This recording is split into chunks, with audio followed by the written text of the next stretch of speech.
Joe Brandt's dream. I was guided to this information, and upon reading the details, confirmed the information as so close to all that I had been shown that it sent shudders through me. When he describes the time frame, seeing young men with bald heads and beards, as well as young women with strange hairstyles and color in their hair, and what he termed short skirts, he noted these visuals and more because they were not of his time of 1937, but of the future. The styles he described back then are now prevalent, and the process of major Earth change is currently in process. Joe Brandt's California Earthquake Vision. This account of a series of dreams, visions, was written by Joe Brandt, age 17, while recovering from a brain concussion in a Fresno, California hospital in 1937. It was previously published in California Superquake 1975 to 1977, written by Paul James. Keep in mind, this was written in 1937, not recently. Look at when he saw the vision unfold, early spring, how the boys and girls were dressed, the sound the quake made as it pushed through the city streets, and more. The man who wrote this was a personal friend of the publisher at the time. The article was given as he wrote it in 1937 in boyish handwriting. He had fallen from a horse at age 17, and for days he had a concussion. During this period of time, a continuing dream came night after night, and it was as though he was viewing a tremendous earthquake and inundation in California and other parts of the world. Joe Brandt had also written in a drowsy state through his days while recuperating in the hospital about positions of various faults, strata of rock, earth movements, so much material that a geologist of many years would scarcely attempt such a work. The boy knew nothing of geology or the possibility of a coming earthquake. There are 5 points to note which lift this dream vision out of the realm of ordinary nighttime dreaming, and the huge sheaf of geology data out of ordinary daytime writings as follows. 1. The dream vision took place in perfect continuity, night after night for many nights, always picking up exactly where it left off. This is supernormal. 2. The viewer was projected at least 30 years ahead in time, seeing modes of dress for youth that are not faintly imagined in 1937 by anyone. This is supernormal. 3 half-size cars were seen, many of them, and in 1937 such cars were not familiar in the United States. He remarked about the odd shape, which could have been the Volkswagen, now so common in the United States. There are about 3 times as many VWs in California as elsewhere in our country. 4. Superhighways are noted, which he had not seen in his trips to Los Angeles from his home in Fresno, California. By the way, he saw Fresno wiped out in the catastrophe. This is supernormal knowledge. 5. He wrote about geology he had never learned, nor at 17 had there been time to learn that much.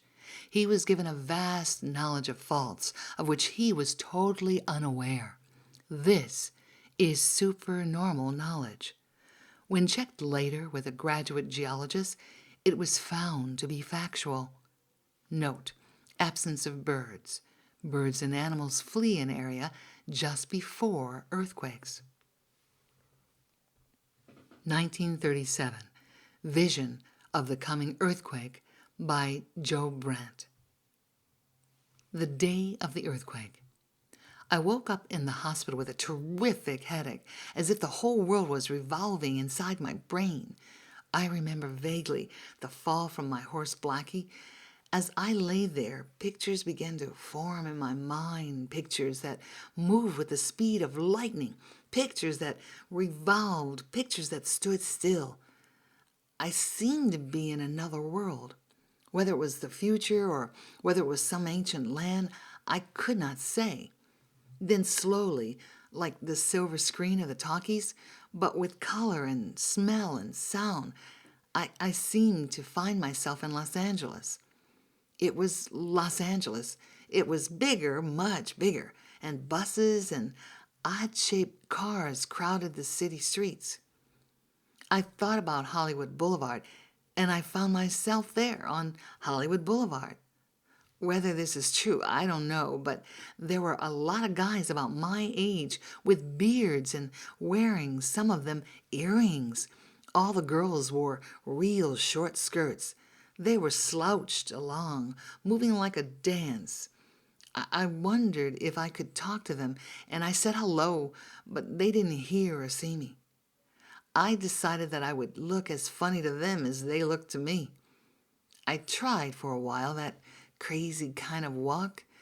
I guess it's something you have to learn. I couldn't do it. I noticed there was a quietness about the air, a kind of stillness. Something else was missing, something that should be there. At first, I couldn't figure it out. I didn't know when it was or what it was. Then I did. There were no birds. I listened. I walked 2 blocks north or on the boulevard, all houses, no birds. I wondered what had happened to them. Had they gone away? Where? Again, I could still hear the stillness. I had never experienced anything like that. I listened. Just the stillness. Then I knew something was going to happen. I wondered what year it was. It certainly was not 1937. I saw a newspaper on the corner with a picture of the president. It surely wasn't Mr. Roosevelt. He was bigger, heavier, big ears. If it wasn't 1937, I wondered what year it was. It looked like 1969, but I wasn't sure. My eyes weren't working just right. Someone was coming. Someone in 1937. It was that fat nurse ready to take my temperature. I woke up. Crazy dream. There are pages here about a similar dream occurring, finding himself in Los Angeles, although it was the next day in 1937. It was the same day in Los Angeles, and the dream would continue where the last dream left off. My headache is worse. It's a wonder I didn't get killed on that horse. I've had another crazy dream back in Hollywood. Those people, why do they dress like that, I wonder? I found myself back on the boulevard. I was waiting for something to happen. Something big was going to happen, and I was going to be there. I looked up at the clock down by the big theater. It was 10 minutes to 4. Something big was going to happen. I walked down the street. In the concrete in front of a theater, they had names of stars. I recognized a few of them. The other names I'd never heard of. I was getting bored. I wanted to get back to the hospital in Fresno, and I wanted to stay there on the boulevard, even if nobody could see me. Those crazy kids, why are they dressed like that?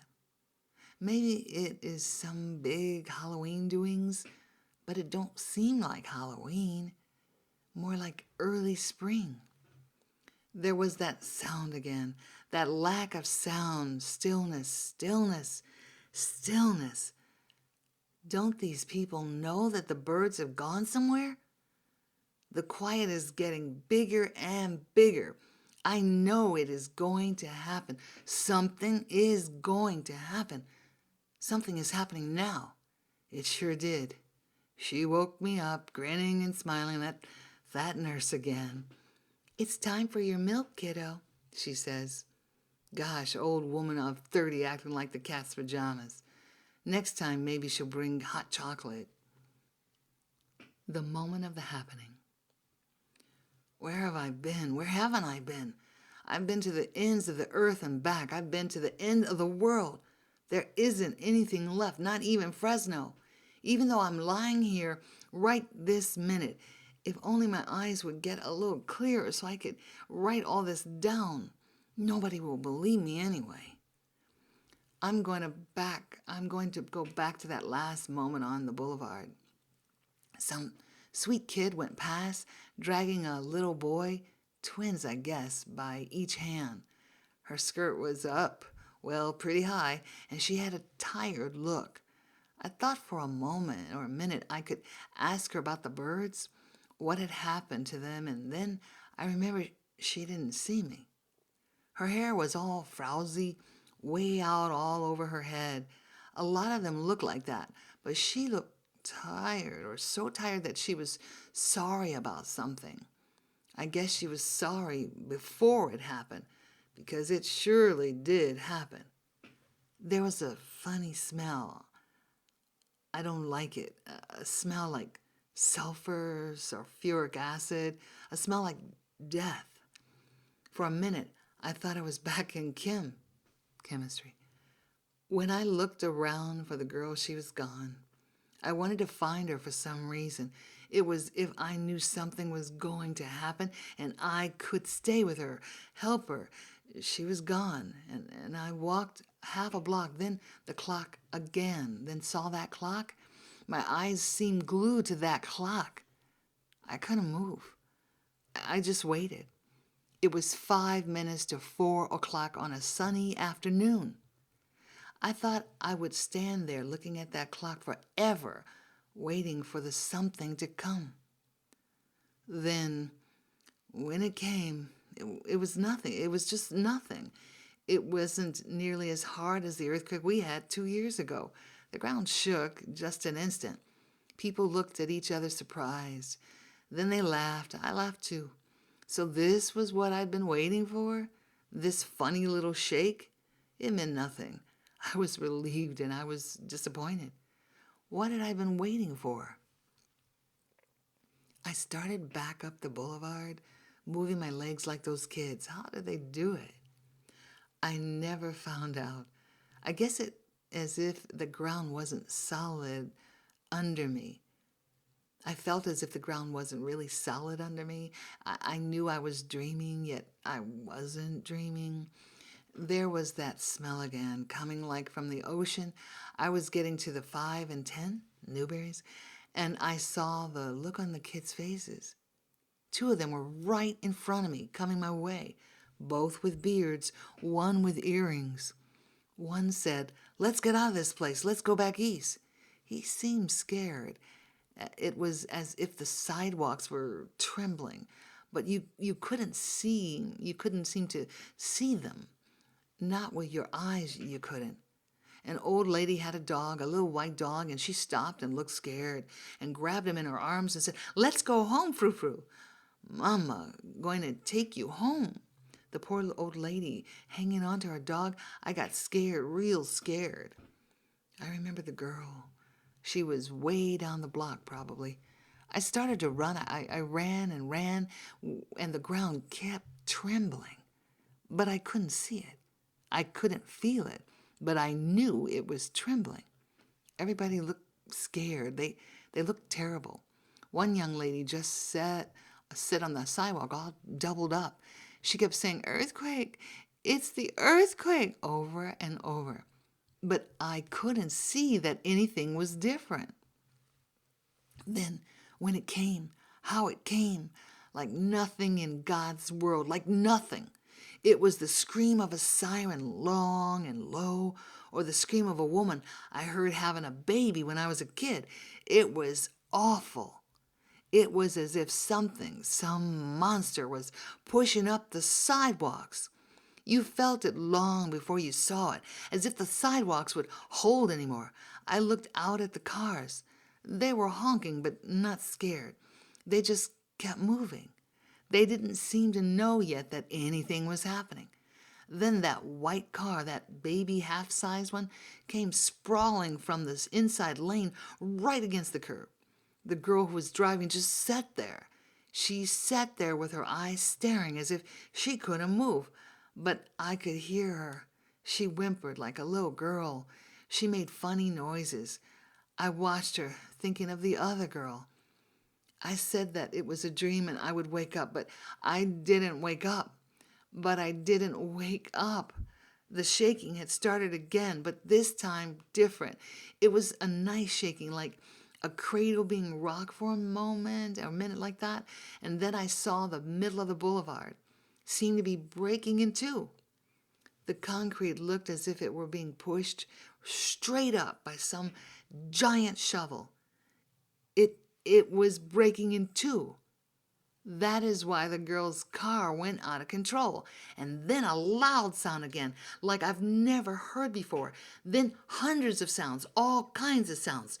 Children and women, those crazy guys with earrings, they were all moving, it seemed. Some of them moved above the sidewalk.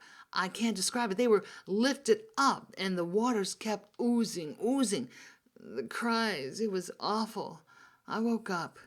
I never want to have that dream again. The earthquake. It came again, like the last time, which was a preview, and all I can remember was that it was the end of the world. I was right back there, all that crying, right in the middle of it. My eardrums felt as if they were going to burst. Noise everywhere. People falling down, some of them hurt bad.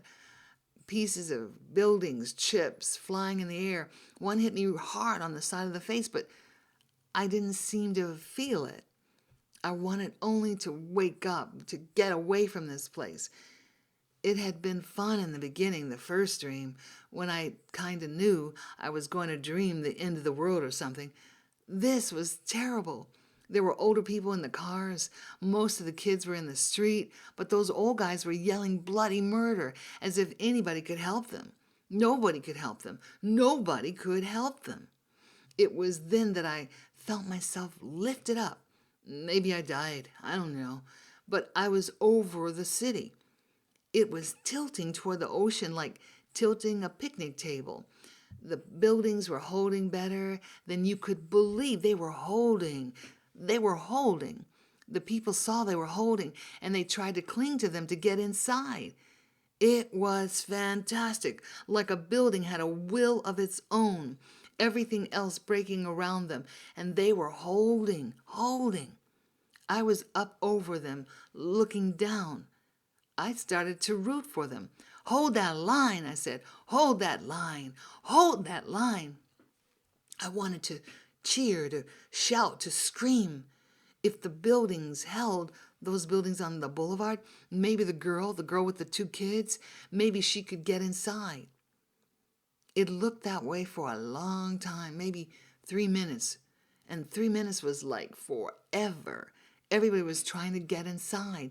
They were going to hold. You knew they were going to hold, even if the waters kept coming up.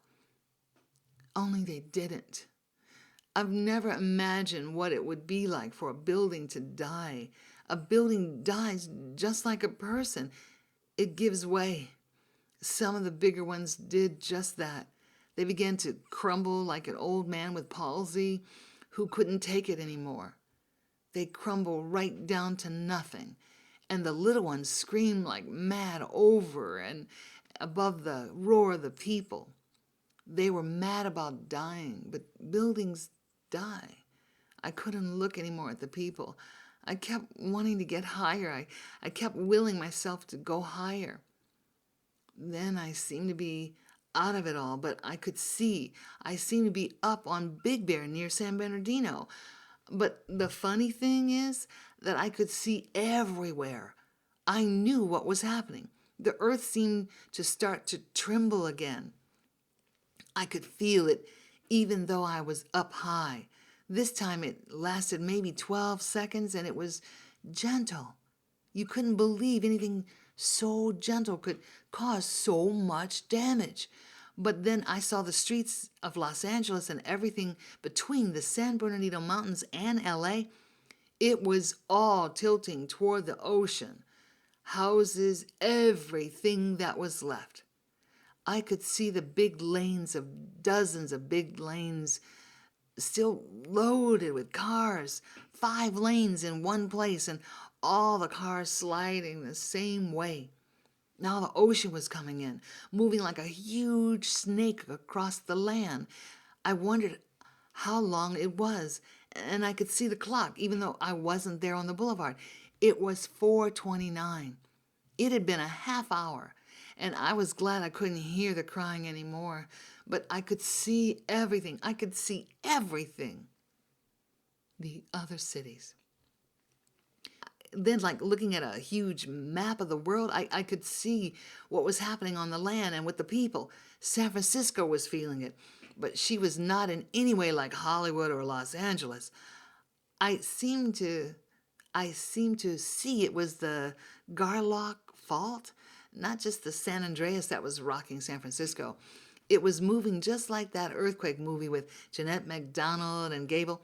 I could see all those mountains coming together, the Sierra Nevada and the San Andreas and the Garlock. I knew what was going to happen to San Francisco. It was going to turn over because of Garlock. It would turn upside down. It went quickly because of the twisting, I guess. It seemed much faster than Hollywood, but when I wasn't exactly there, I was a long, long way off.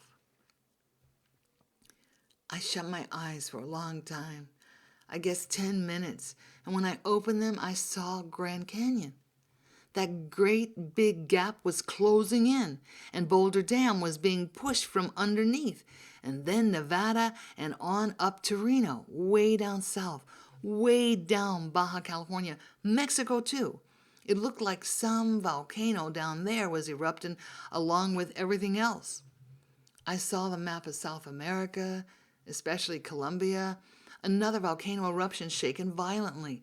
Venezuela seemed to be having some kind of volcanic activity there. Away off in the distance, I could see Japan on a fault too.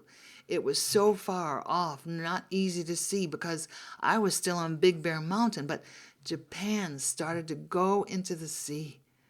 I couldn't tell time then, and the people looked like dolls far away.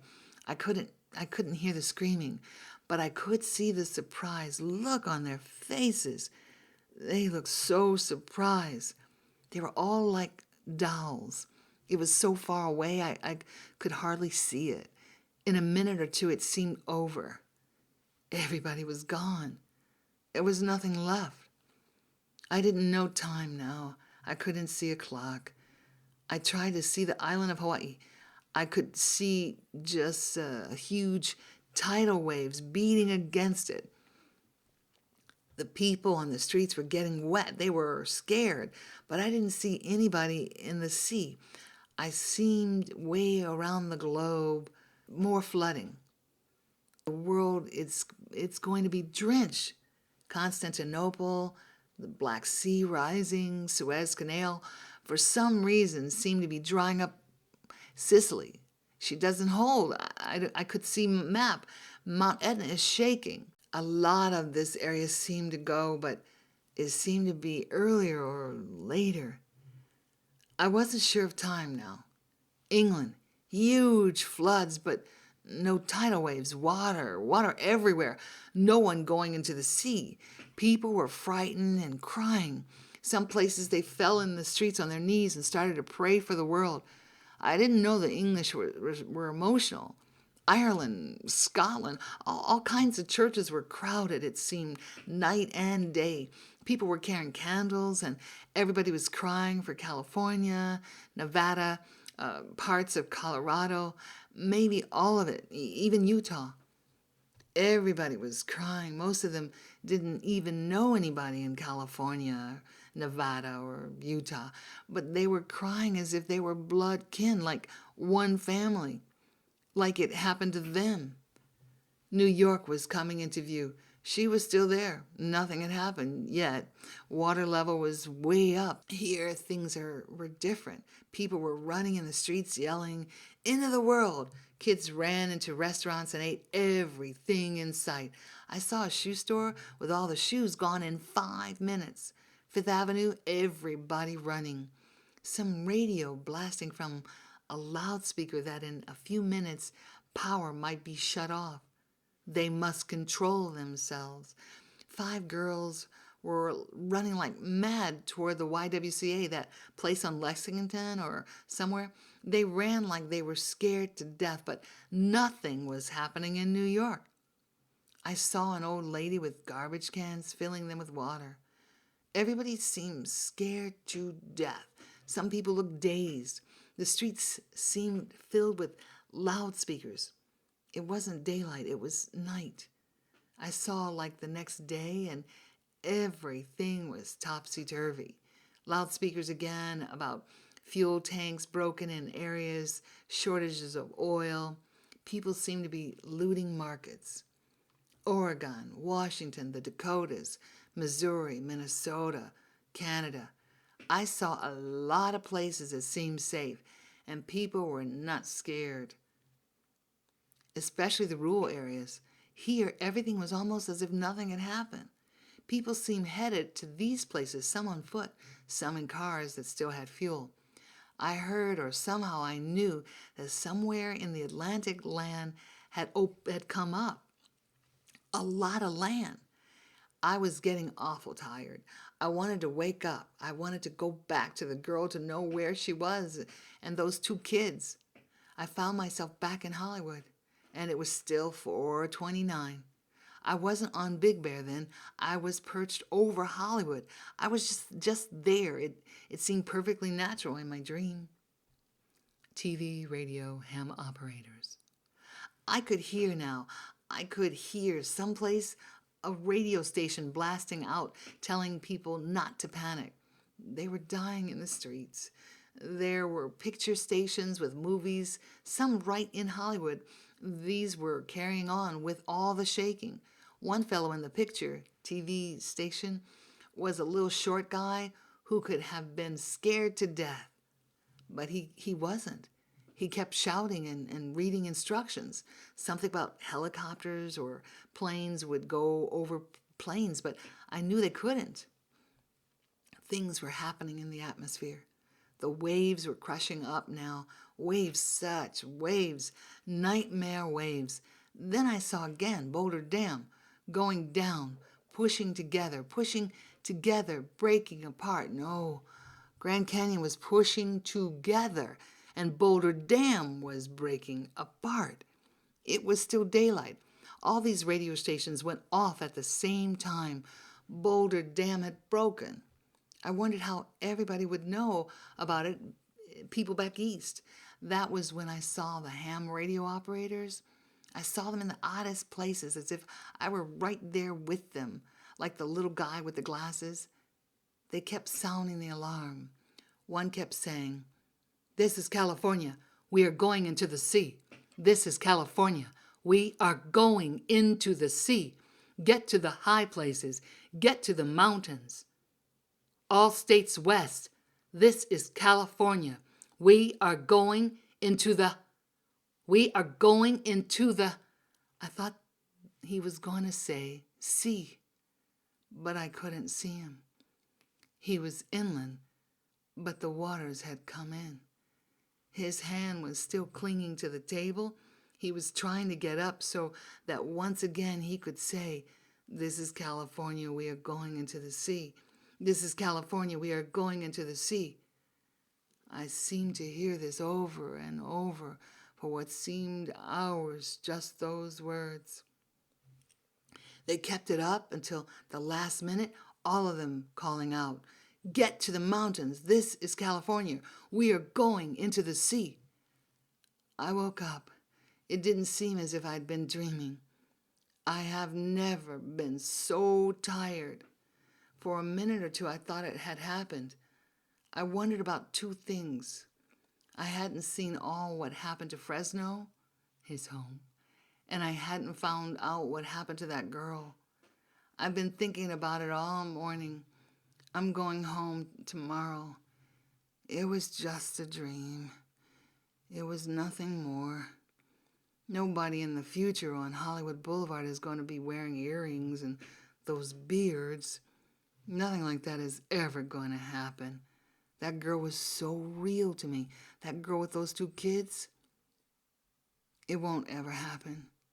But if it did, how could I tell her maybe even she isn't even born yet, to move away from California when she has her twins and she can't be on the boulevard? That day, she was so real. The other thing, those ham operators hanging on like that over and over, saying the same thing. This is California. We are going into the sea. This is California. We are going into the sea. Get to the mountains, get to the hilltops. California, Nevada, Colorado, Arizona, Utah. This is California. We are going into the sea. I guess I'll hear that for days.